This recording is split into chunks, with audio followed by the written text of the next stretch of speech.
அதிகம் யோசிக்காதீர்கள்.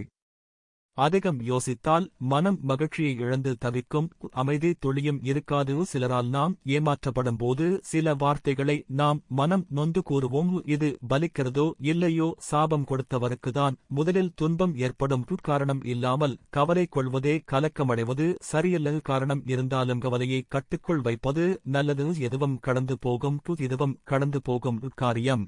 ஆகஸ்ட் கழுதை ஆனாலும் காலை பிடிக்கத்தான் வேண்டும். நாம் யாருக்கு எதை செய்தாலும் இரட்டிப்பாக திரும்பி வரும். முடிந்தவரை யாருக்கும் தீமை செய்யாமல் இருப்பது நல்லது. இறைவனை உடலும் உள்ளமும் உருக ஒரு முறை வணங்கினால் கூட அடுத்த பிறவி இல்லாமல் இருக்கலாம்.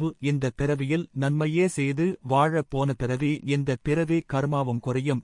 காலம் யாருக்காகவும் காத்திருக்காது. நாம் தள்ளி போடும் விஷயங்கள் நம்மை தள்ளிவிட்டு போய்விடும். சந்தோஷத்தை பணத்தால் வாங்க முடியாது. யாரிடமும் எதையும் எதிர்பாராமல் மனம் வலிக்கும். எதையும் அவமானமாக எடுத்துக்கொள்ளாமல் இருந்தால் வாழ்க்கையில் ஏற்படும் எந்த அதிர்ச்சியையும் தாங்கலாம். எனவே அதிகம் யோசிக்காதீர்கள். மாற்றம் ஒன்றே மாறாதது என்பதை உணர்ந்து சந்தோஷமாக வாழ்வாங்க வாழ வாழ்த்துக்கள்.